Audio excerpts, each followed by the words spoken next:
Good morning, everyone, and happy Friday. Happy Masterclass Friday, my favorite Friday of the month, of the week. The only Friday of the week. So, for those of you who are new, my name is Terry White, Worldwide Photography Evangelist here at Adobe. And Masterclass Friday, for those of you who are new to the channel, means that this is the day that all the evangelists dedicate to an hour each of their own disciplines. So, we have graphic design by Paul Tranny, photography by myself, Photoshop by Paul Tranny, as well as Jason Levine doing audio and video, and Kyle Webster doing art or digital painting and art and Photoshop, as well as Howard Pinsky doing UI UX design. And those are sprinkled throughout the next few hours with some daily creative challenges sprinkled in between. So after me will be a Photoshop daily creative challenge and then a masterclass after that. So you can stay tuned to b.net/Adobe Live throughout the whole day. And even if you can't stay for the whole day, yes, all of these are available to watch on replay. I love my replay numbers, so thanks for people that come back in and watch the replay. Now, for those of you who are watching on various channels and platforms, maybe you're watching on Twitter, maybe you're watching on YouTube, maybe you're watching on LinkedIn, which I'm trying to get that going today. And whatever you're watching on, you can hang out and watch there, that's fine. But just know that the chat that I'll be looking at with Charlie and Shari and Nicholas and Eve and Sam Peterson and a whole bunch of others are that Behance chat. So if you want to participate in the chat, head over to b.net/Adobe Live. If you don't care about the chat, then you can hang out and watch wherever you are. And I may see your question, but I probably won't. But I do see Kevin Stewart over there on Facebook saying good morning. And I see Sam Peterson over in the YouTube channel moderating there. And I see Anisha Techno over on my YouTube. So I can't look at all those different screens, but note that if you do want to participate in the chat, feel free to head over to b.net/Adobe Live. All right, so with that said, I'm going to kick off into today's topic, which is one of my favorites. And I realized earlier, or actually last week, that I hadn't done this topic in a while. I usually try and do it at least once a month. Or at least once every 5 or 6 weeks at the most, and I hadn't done it in a while, and that is I get users to submit their photos, whatever photos they want, preferably unedited, meaning leave me something to do, and then I would show them my process for editing their photo. So just as a recap, this is not a review, this is not a critique, this is not me critiquing your photography.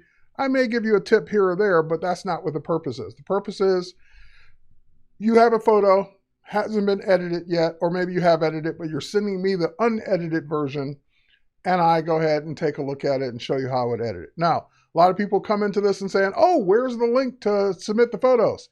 That time has passed. I share that link early in the week on social media. I shared it again yesterday, and it's in the info on Behance but it's too late to submit because I'm already doing the class now. I've already got all the entries queued up, ready to go.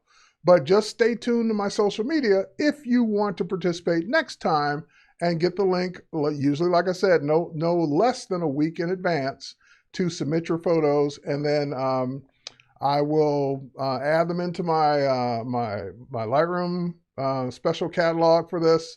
And hopefully we'll get to those. Now, that also means that I won't get to every single photo because in more cases, I get photos that are submitted, more photos submitted than I have time for.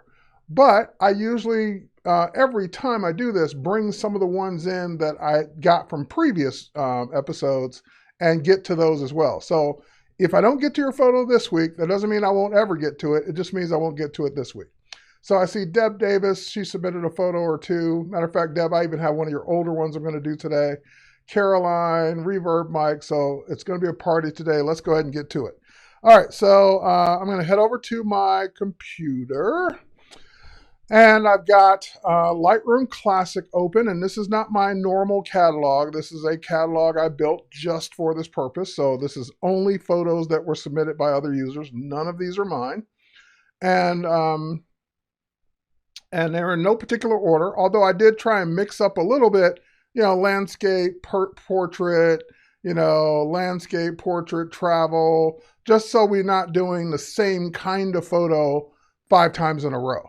And also some photos need more than others. So that's the other thing that, what decisions do you make in deciding the image is a snapshot or creative? Shari's asking a very important question. And Shari, I'm going to address your question right now because that happens a lot. So Shari asked, and it's Terry with a Y, by the way, what decisions do you make in deciding whether the image is a snapshot versus a creative one? If it's my photos, I try not to just do snapshots unless it's just for me personally. But if it's someone else's photo, basically what I consider a snapshot is a photo that anyone in the same situation would have pointed a camera at and snapped and got the same thing. In other words, if we all stand in the same spot, point our cameras at the same thing and click, and then we submit them all, they're probably all going to look pretty much the same. Those are snapshots. Those are literally you walked up, you went click. There wasn't a whole lot to it. If it's creative, that means that you put a little bit more effort into it. It could have been you did a lighting technique. It could have been you shot it at an interesting angle. It could have been you did a special kind of crop or composition on it. It could have been you added some things to it in post. Those are creative shots. But a snapshot is literally you walk up, oh, cute mountain range, click, and you keep walking. That's a snapshot. So to answer that question, and we do have some snapshots in here, so that's why I said I would address that today. All right, let's get to it. So one of the first photos is a photo. Let's get in. Let me show it to you full screen. This is, they basically saw a rainbow and said, click. Like, I'm going to try and capture this rainbow. And as you can see that it's kind of stormy out still, or the rain was just going away. It's kind of like, the sky isn't gorgeous, but there's a rainbow out there, and that's really the subject. That's really what they were trying to capture. All right, so let's get into what I would do to this photo. Now, this is, the other caveat is you will see me do a lot in Lightroom, and this, I'm in Classic, but the same things I would do whether I'm in Classic or Lightroom, or even on my mobile devices. If it needs more, I might go to Photoshop. So I'm only going to go to Photoshop when I want to or need to, but if I can get it all done in Lightroom, I'll get it all done in Lightroom. A hazy shade of winter, Reverb Mike says. All right, so I'm not sure if it was wintertime, but it's definitely hazy. All right, so let's take that image over to the Develop module, or if you're working in Lightroom, the Edit module, or Edit, not a module. And a couple things that I note. So for example, first of all, I can see right from the description, John submitted a JPEG. And so I'm not going to be able to put a raw profile on it because it's just a JPEG. So I would skip that step. The next thing I would do is I like to let Lightroom or Camera Raw take a crack at it. Like, in other words, if I think that Lightroom or Camera Raw will make the image better just with a single click, I'll go ahead and apply that single click. If I don't agree with everything that single click does, then I'll make my adjustments, as opposed to me having to start from scratch, making all the adjustments one by one. So just doing an auto tone to this, brighten the photo up. It pretty much brightened it. It, added a little bit of vibrance to it. And that's pretty much it. Like, it didn't really do a whole lot, but it made it a little better. Now, I would then go in and say, well, since we're talking about haze, usually auto will never adjust texture, clarity, and dehaze. So it's leaving those up to you as to do a little bit more creative work on it. So I'm going to go ahead and add some dehaze to it to kind of add some of that contrast into it and bring back some of that sky. Now, the problem with dehaze is, or just about all the sliders, is that you reach a point where you can go too far. So for example, I see the blue really starting to come out, but if I go too far, that will really start to add some artifacts and grain and all kinds of bad things to the photo that I don't want. So you have to use it sparingly, meaning that while it may look like it's going to do a really dramatic, great job, if you go too far, it will make your photo look really bad. So don't go too far. What's too far? When it starts to look bad. What's not far enough? When you still want to go further, but you haven't gone to the point where it looks bad yet. So let's take it back down to where we were, 0. And we're going to go slightly up on the dehaze, and I'm being very careful to say that's about it. That's about all the dehaze I'm going to get, because if I go any further, I start to see the artifacts in this dark area of the sky. Now, I want to go further, but if I go any further on the overall image, then I'm going to get those artifacts up here in this cloud. So what I could do is I might even pull back a little and say, that's definitely back far enough to where I don't see the artifacts. And then I may attempt an adjustment brush. So I may go into with the adjustment brush, because that lets me put the adjustment wherever I want. And then I can go in and start with a preset under Effect for Dehaze. So that gives me a little bit of dehaze, turns off everything else. And then I can go in with my adjustment brush. I'm going to make my brush bigger by hitting the right bracket key. And then I can paint in the rest of that effect, but just not on that one cloud that we know will be too much. So I could paint it in down here, maybe paint it in up here a little. And again, everywhere I'm painting it, I still have the adjustment to be able to say more or less. So I still have a slider for it. Now, if I say, well, I see at the top of the rainbow, it's starting to give me those artifacts, I can hold down my Option or Alt key and erase it off that part. Say, no, that's too much. It can't handle it at the top there. It's not enough, but I can keep it anywhere else I want it. I don't want it on the bottom there. It's too much. Let's take it off there, take it off there. There we go. So you can selectively add it. Or you can say, you know what? I am going to select that point and delete it. There we go, start over. And I might say, let's just go in and make the brush smaller. I might say, well, I just want to bring out the detail in the rainbow. So I may want to just paint it in there. And that's too much, I see that. But once I get it painted in, and I'd probably want to do it with straight lines, but once I get it painted in, then I can dial it down. I can say, oh, that's too much, but let's dial it down a little bit and just apply it only on, and then let's kill some of the edges here. There you go, erase off the sharp edge there, and I can apply it just where I want. So you can selectively apply this wherever you want to get the effects that you want in the parts of the sky that wouldn't overdo it. So like I said, I can come down here, do more, come over here, do more, come over here, do more. And then I have an adjustment just for where I'm painting, not in those clouds, not where I don't want to do too much. And just to show you the difference, if I go over to, if I go back to dehaze and I adjust it, that's where I paint it. So I can really see where I paint it. And I can pull it back down to just enough for that area. So I can stack these up. I can keep adding more and more of these as needed. So I'm going to get off the adjustment brush, and then the only other thing I might do is play around with contrast. Like just add a little more contrast to the foreground there. And I'm going to attempt something here. I'm going to go ahead and grab a graduated filter, and I'll start from right here underneath this cloud and pull down. And that graduated filter is using dehaze, so I'm going to turn off dehaze and maybe just go with exposure. Nope, it's too much. Can't handle it. Like that cloud is just going to be destroyed if I do any of this. So it was a nice experiment. It was nice to try, but that's about it. Now the only other thing I might look at, which it looks pretty level, I was going to say to make sure your horizon line is straight. It looks like it's a little up to the right here, but the ground actually looks like it's straight. So I wouldn't do too much there.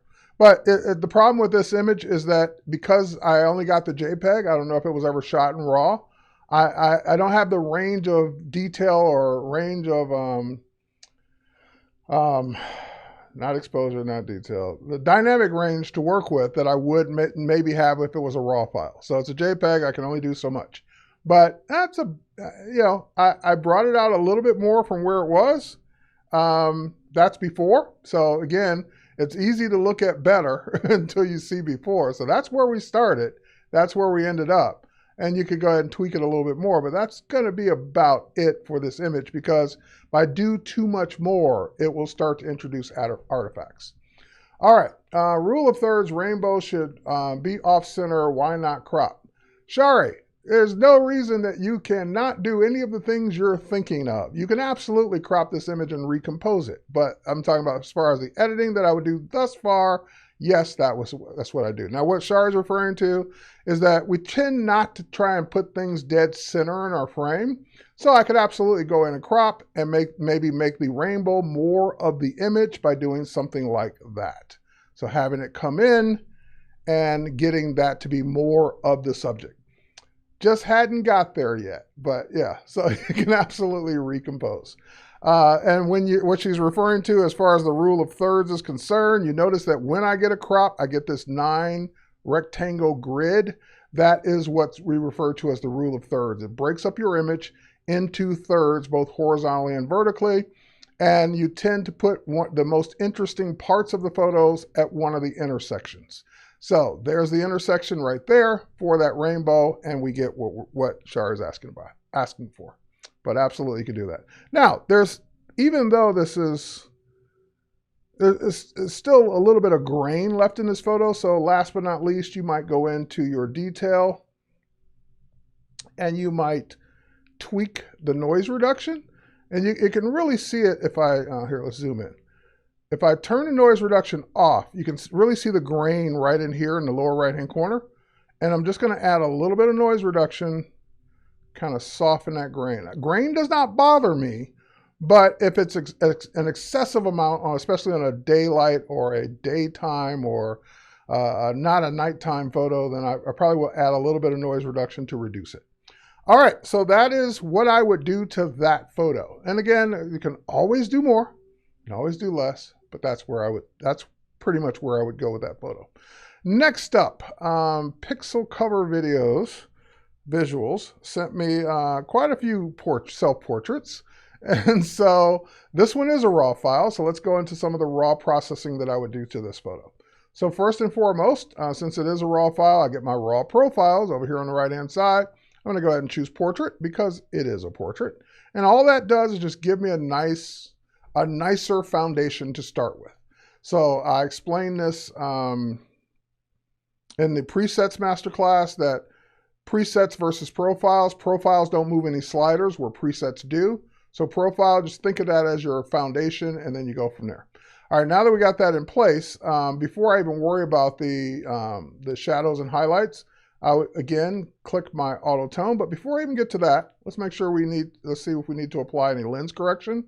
Because I do have the raw profile, or raw image, hopefully the profile is in it from what lens this was shot with, and that will apply any lens corrections to the photo. And I can see it in the corners where it's starting to unbend the photo just ever so slightly. So I usually would apply a little lens profile correction to the photo as well, especially if I have the raw.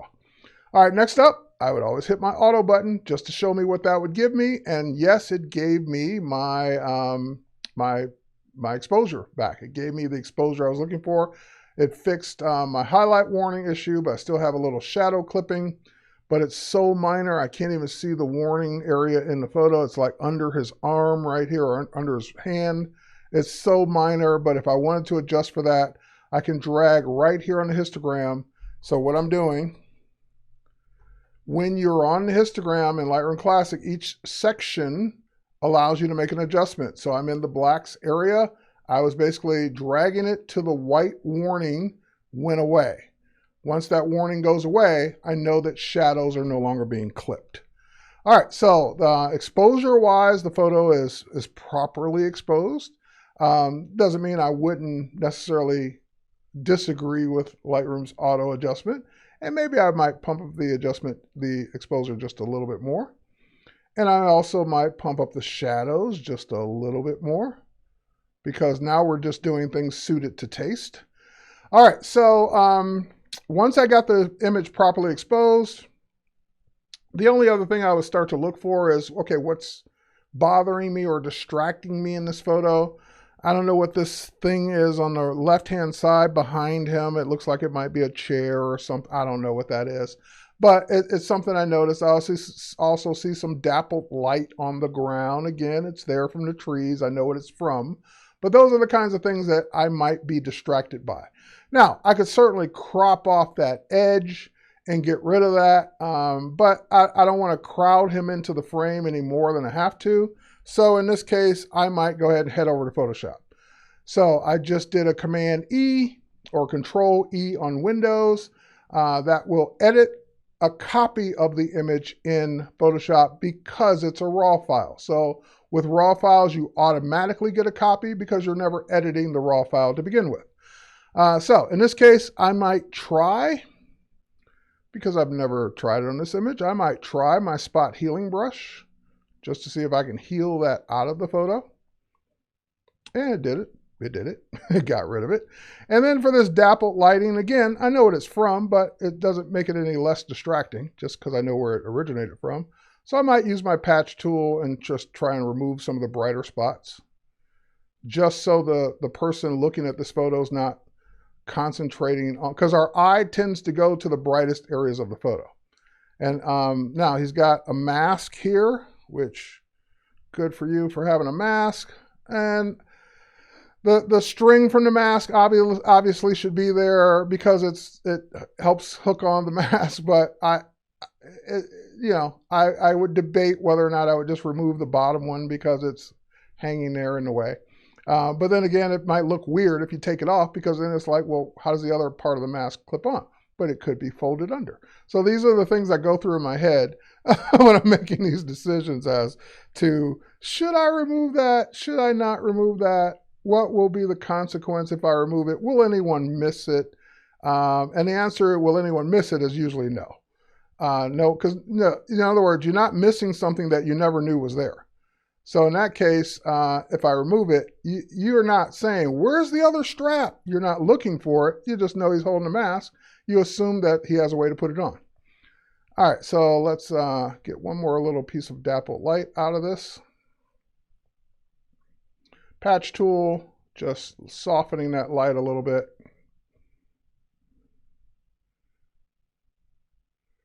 Oh, that might not do so well. Oh, not bad. And you can even use your clone stamp and just clone that out a little bit. Too far. Probably use a hard edge brush since I'm going against the hard edge. So let's go ahead and change our brush. Hardness up to 100. That way, if you're going up to a hard edge, you won't get that soft look on the edge because you're not using a soft brush. There we go. So just taking out some of that distraction. And since we're speaking of distraction, and again, these are little nitpicky things. These are not anything wrong with the photo. This is just Terry's little nitpicks. So he's got some dappled sky above his head that makes me see it.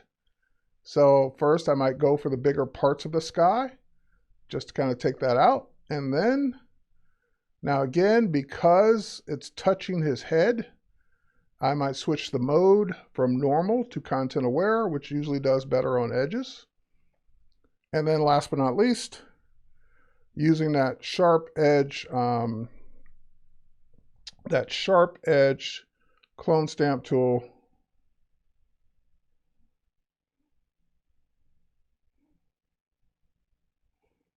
Just get rid of it there. Now it looks like you can see where I did it. That's okay, because now I'm going to blend it back in using the patch tool on normal. Because I'm not going to touch the edge anymore, I can blend to my heart's content. All right, if I missed a spot, you get it. But that's pretty much it. So save, close, and come back. And it will put a copy of the photo right next to the original raw file. So a lot of people are saying, like, how come you don't make a duplicate layer when you head over to Photoshop? It's because I already have a duplicate. When I come back to Lightroom, I don't need a duplicate layer. Someone said there's a stain on the jacket. I didn't notice it. I still don't see it. But if you see it, get rid of it. I see the patch, but I'm not really seeing a stain. But I trust you. If you saw a stain, then remove the stain. I'm not really seeing it, so it wasn't something that stood out for me. Now, the only other thing I might attempt while we're back here in Lightroom is I'm on the edited version now, and I might go in and use a radial filter. And I'll set that radial filter to exposure. And just to add just a little bit of, like, in other words, if we had added a little light to his face, we need to toggle that, invert it. There we go. That's too much, but just adding like a little bit of fill light to the person's face. Now that's too much. We're going to turn it down a little bit. But just like, in other words, if we had used a flash, that's what we get. So this is the, that is the, yep, okay. All right, so that's it. That's what I would have done. So this is where we started, and that's where we end it. So start it with all that stuff around him, and then we end it without all that stuff around him and a little bit bright, a little bit of light on his face. All right, next up, let's go to this one. Now, this is a challenge. I'm going to say why it's a challenge. It's because your subject is surrounded by a bunch of distractions, like a ton of distractions. It's where you basically, you got this kid concentrating on the train coming around the track there. And you got two people behind him. You got someone walking off in the distance. You got some guy sitting over on the right. I don't know, it could be a relative. You got some guy in the blue sitting over to the right. You got the table on the left-hand side with this white panel and these wires coming out of it.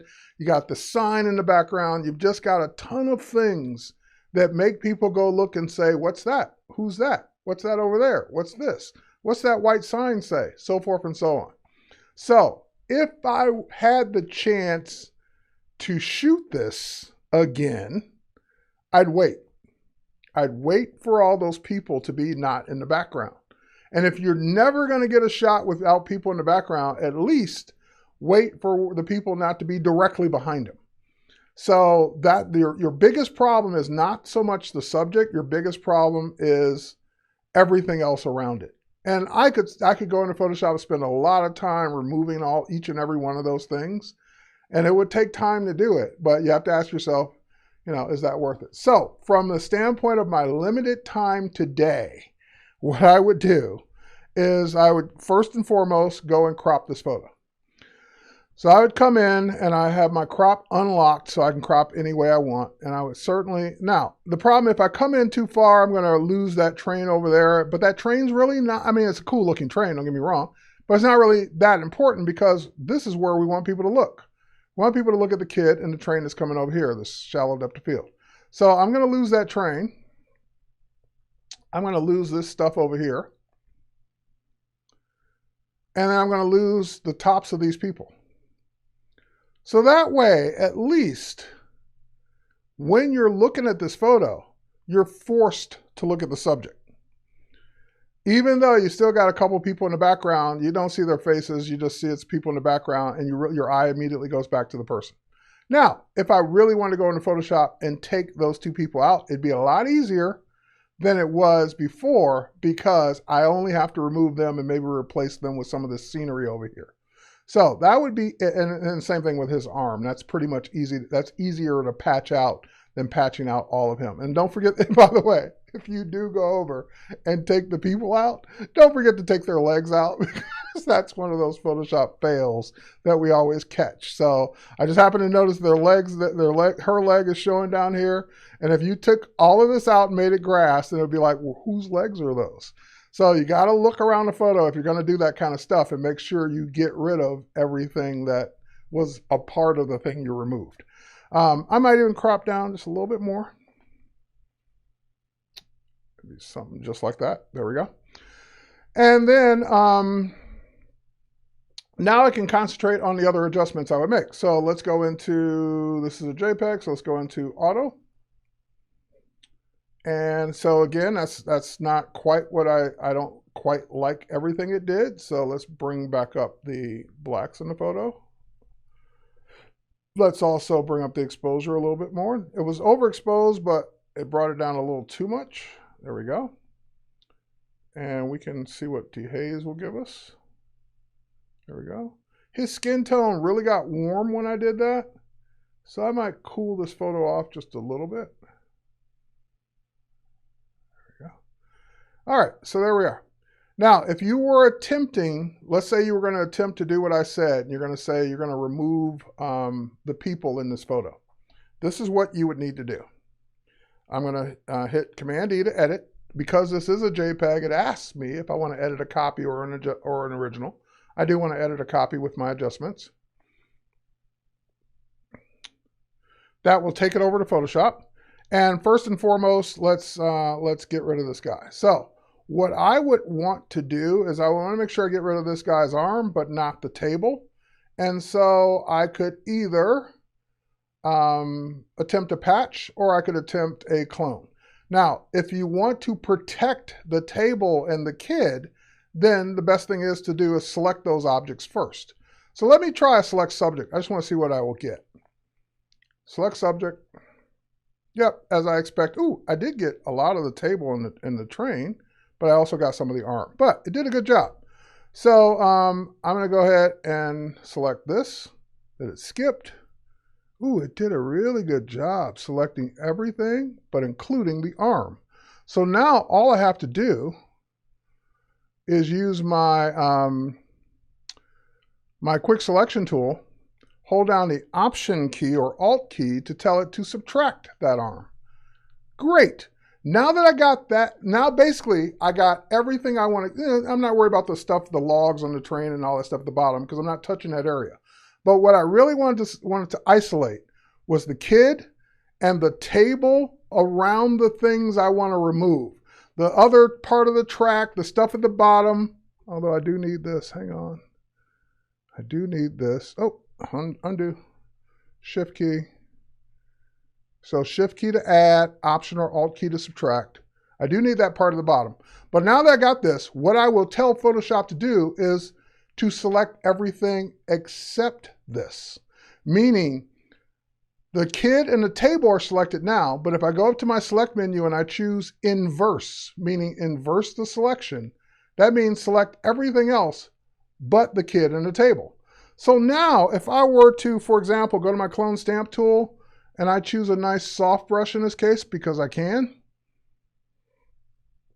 and I grab some of that grass and I come over to the arm here, I can go to town and never touch that table, even if I'm overlapping the table, because the table's protected. It's not part of the selection. Same thing with these people over here. If I want to start with this grass up here, let's get a nice healthy area starting up there, and I come over here behind the kid and I start cloning them out, guess what? Nothing's going to be touched. Oh, hang on. Sorry about that. I clicked by mistake. Hold on. There we go.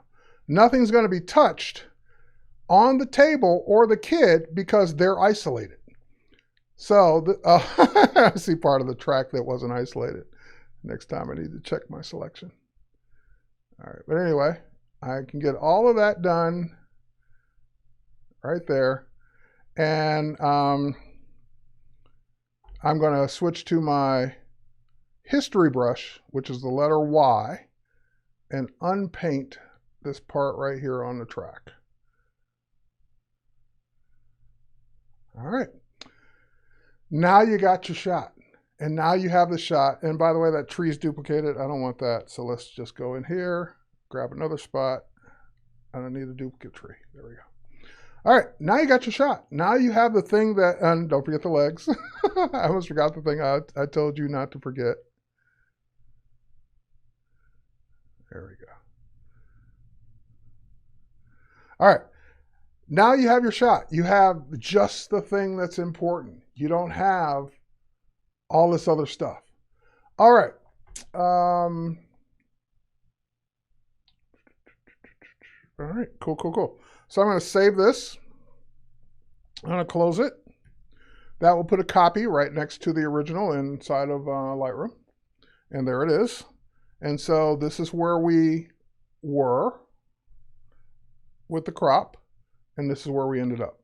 Getting rid of that stuff we don't need. So now we can focus on just our subject. All right.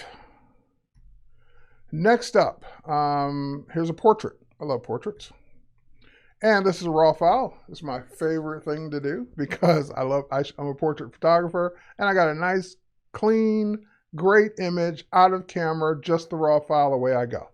So here's what I'll do, the usual. So let's start with a lens correction. It's already applied, awesome.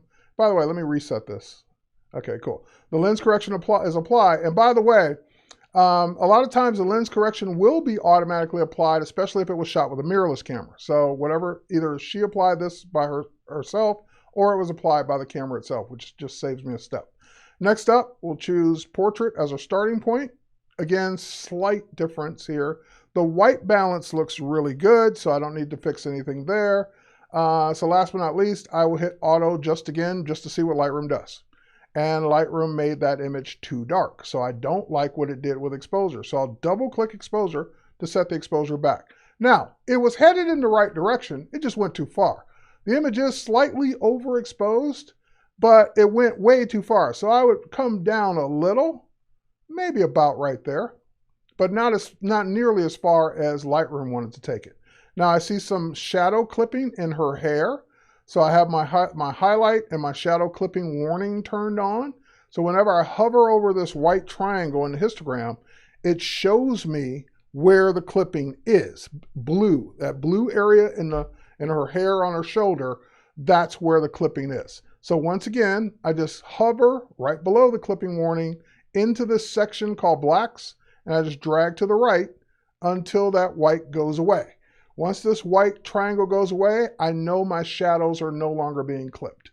All right. Tom says I beat him to the legs. Wasn't that the boy's shirt? It might have been. If it was, leave it. All right, so next up. And by the way, now that it's gone, no one cares. So if it was the little boy's shirt under the table, the little blue part, it's gone. No one cares. Anyway, and by the way, and that's an important point.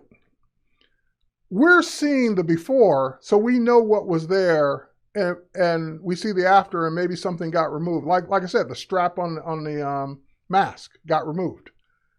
Well, it was there. Yes, but is it important? Was that blue part under the table of his shirt important? No. So if it's not important, if it doesn't make the shot, if it doesn't help tell the story, and no one is going to miss it if it's gone, I give you permission to remove it. I give you the go-ahead to say, get rid of this stuff that no one cares about, that's not important, that doesn't tell the story, it doesn't need to be factually correct, that there's a little sliver of his shirt is showing under the table. If it's important, leave it. If it's important, keep it. If it's not important and doesn't make a difference, feel free to get rid of it. If you say, no, it should be there, then keep it. All right, but that little part under the shirt, that little string on the mask, not important to me, so they're gone. Now, next up, so brought the exposure back down a little bit on this, and yep, OCD. And I have it too on other things. Let's go in, and I can see that by adjusting the exposure, that showed me a couple little strands of hair. I'm going to show you a couple techniques to get rid of that.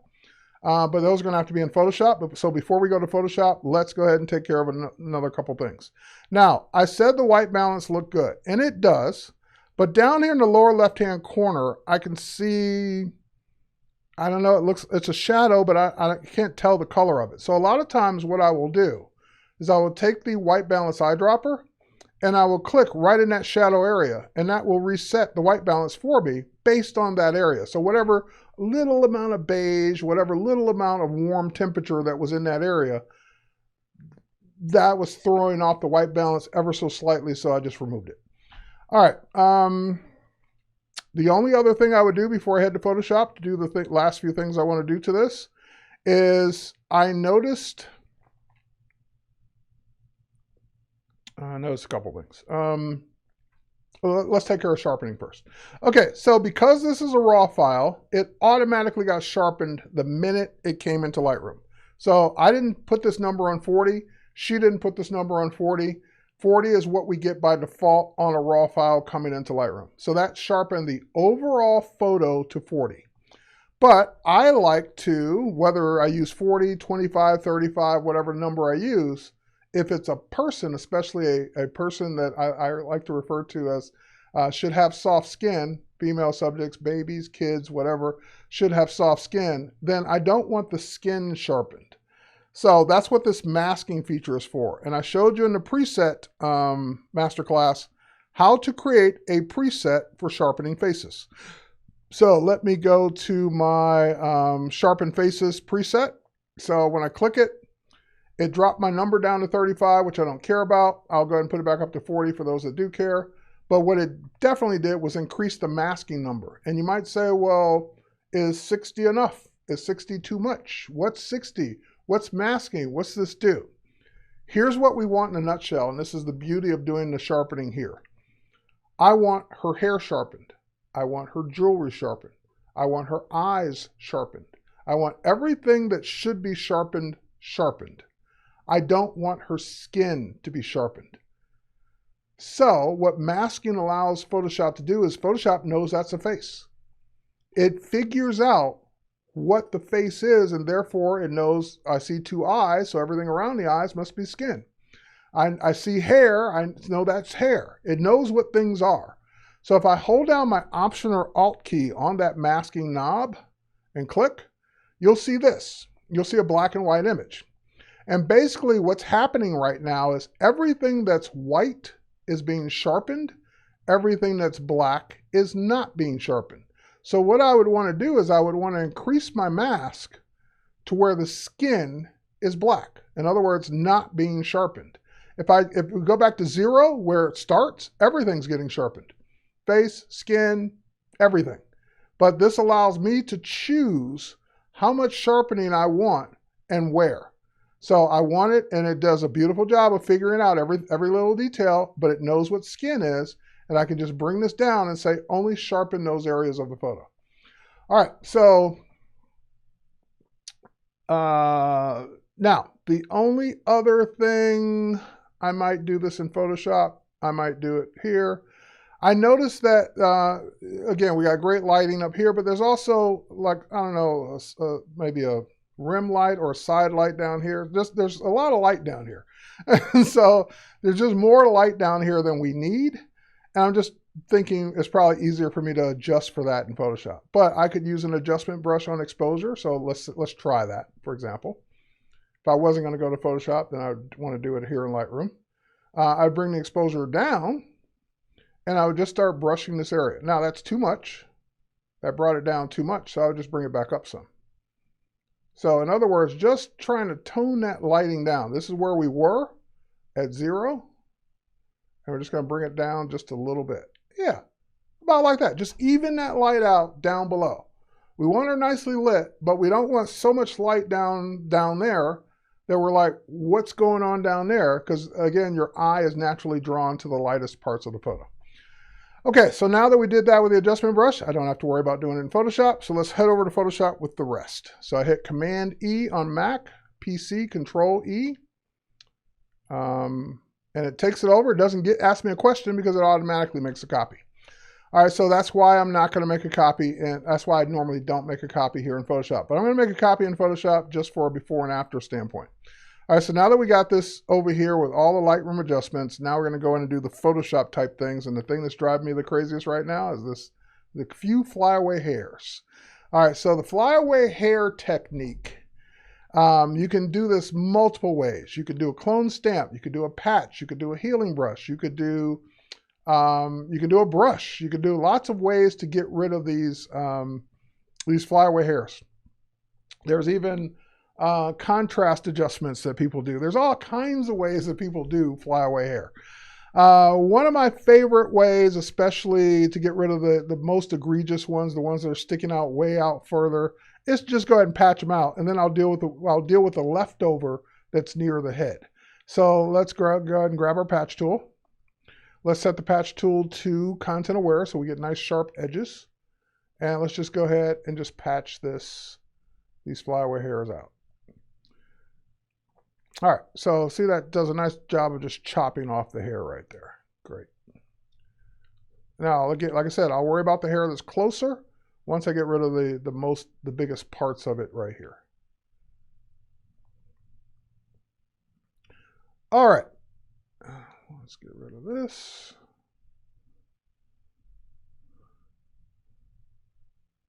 All right, so now we still have some flyaway hairs. There's just less of them and they're closer. So what I would now do is I would go into my clone stamp tool, but I'm going to set my clone stamp tool to a particular mode. That way I'm not, let me explain why. The background looks like it's white, solid color, but really, depending on the amount of light, it could be really light in the middle and not as light as it goes out to the edge. So when you do a lot of cloning from the edge in, you'll start to see the differences in background because of that. And so what I want to do is I only want to affect the pixels that are darker than the background, which is the hair. So if I go in and I set my brush, let's get our brush back down to hard, or get our brush back up to hard. And let's set the blending mode to lighten. What that tells it, I'm sorry, darken. No, lighten. I get them confused sometimes. What that tells it to do is anything that's darker than the color I'm going to sample, make it that color. So if I hold down my Option or Alt key to sample, which is right next to the hair, or anywhere near the hair, and then I brush, it will automatically paint out the hair, but not make the background any lighter than it is.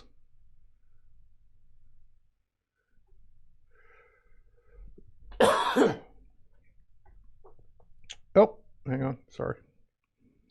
Got to watch where I'm cloning from. There we go. And I would zoom in and I would take my time and really get in close, but for the sake of example, I'm just going to do it quick.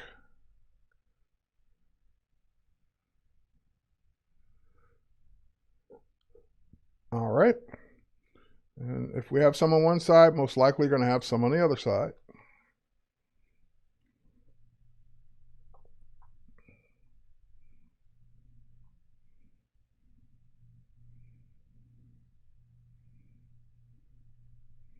And you got to be careful too. If you go too close, you might actually chop some hair off that should be there and it will be noticeable. So we don't want that. So just be careful. And I'm not being careful, but just be careful. This is also how you'll know if your monitor is dirty, because you'll be trying to clone stuff out that's really on your monitor, not on the subject. I'm seeing some of that now. All right. Now, she's got some flyaway hairs on her. So in that case, I'm just going to go ahead and switch over to the spot healing brush. And I'm just going to brush those out.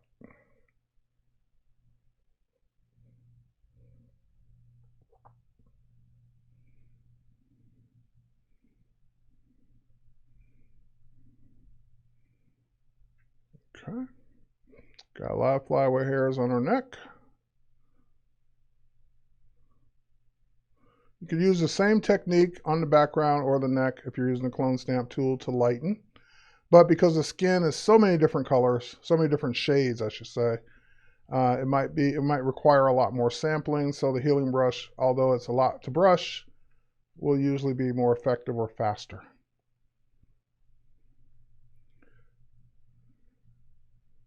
Okay. All right, and then we have this, whatever this crease is. Take care of that while we're here. All right, flyaway hairs I could spend all day on, but let's move on.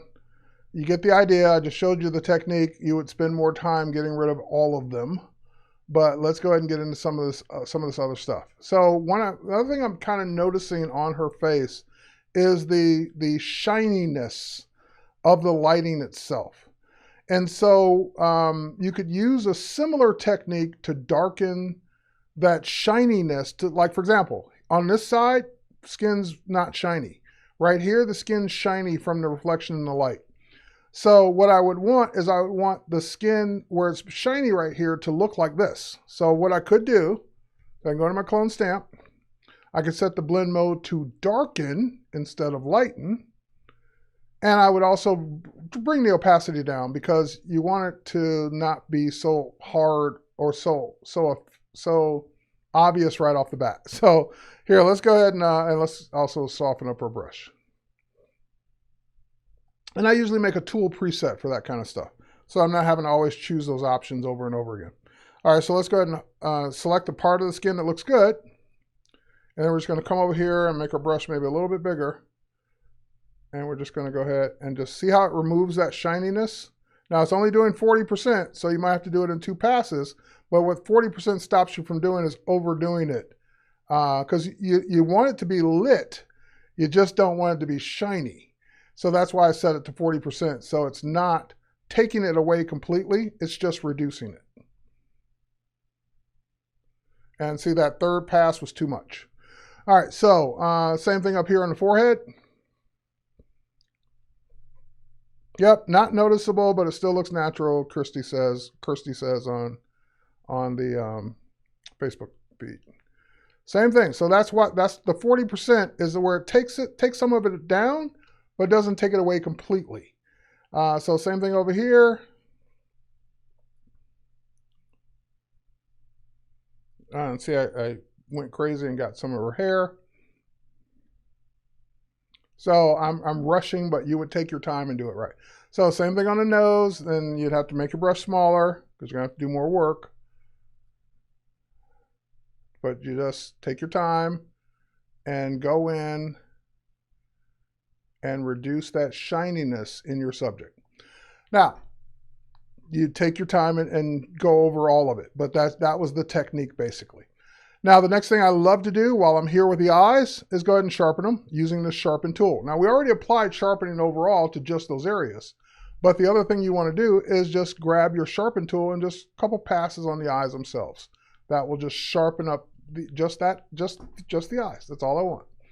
And if she's like wearing jewelry that's, you know, standing out, I'd sharpen that jewelry while I'm on the sharpen tool as well. And again, you think it doesn't make a big difference, but wait till we see her before and after. All right, next up.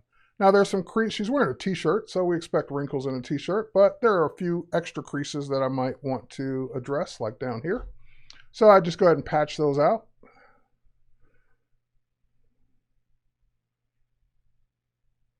And just use our patch tool. Oh, wait, hang on, undo. Set it back to normal. Normal blends in more. Content aware tries to make it more exact. There we go. So I just would blend in some of these extra wrinkles. And if there's a pattern, it's going to be harder. So you just want to make sure that the pattern continues over. Maybe you need to go up instead of across. Patterns are difficult.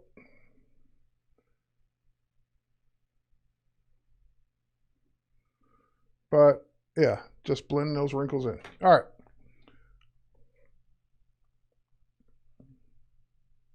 You might want to address this one or not. I'll see what it does.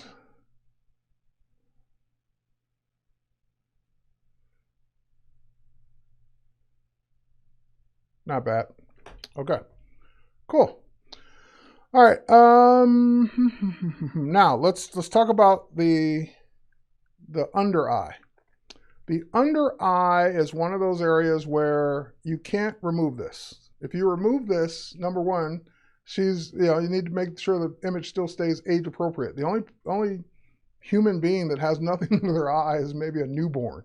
So we all have something under our eyes, but the unfairness is that when you are taking a portrait with studio lighting, is that extra darkness is being created by the shadow of the eye itself from the light pointing down. So in other words, you got a light above, pointing down is going to create shadows under here that she doesn't really have.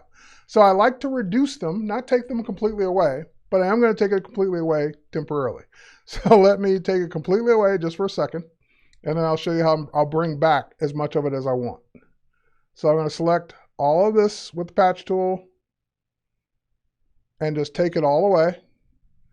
Okay, unnatural, not good, not great, but don't deselect. So patch and then leave it. Then if you go under edit menu without doing anything else, you'll notice that you have fade patch selection. The minute you deselect, it goes away. The minute you go do something else, it goes away. You only have it immediately after you do the patch. Now you get undo on a slider. So I can bring it down and bring it back and say, bring it back to 65%. So I've gotten rid of, or 35, or it's really, I've gotten rid of 65% of it versus I got rid of none of it. So you can control how much of it you want to keep. So maybe 50% is appropriate, where you got rid of half of it to make it look more natural. But whatever number you want, 100 is probably not realistic. So take the number down in the 50s or 60s, and that way you've reduced that darkness by half. Same thing on this side. Oh, hang on, that was my fault. Make a selection here, get rid of all of it, and then Command-Shift-F, Control-Shift-F on Windows. We'll bring it back, and then we can say bring back some of it, not all of it, but bring back enough of it where it looks natural, but not where it was too much. So anything that you're trying to remove, but you don't want to completely remove, that's a technique to do it. In other words, you're not removing it, you're de-emphasizing it. You're just saying bring it down. All right, I can't believe this. I'm completely out of time. So we will have to come back and do more of this. So let's quickly get out. Show our before and after. That's our before, that's our after. Just a few tweaks, save, and I'm done. Bye, everybody. Have a great day. Sorry, I didn't know we were running out of time that quickly. Bye.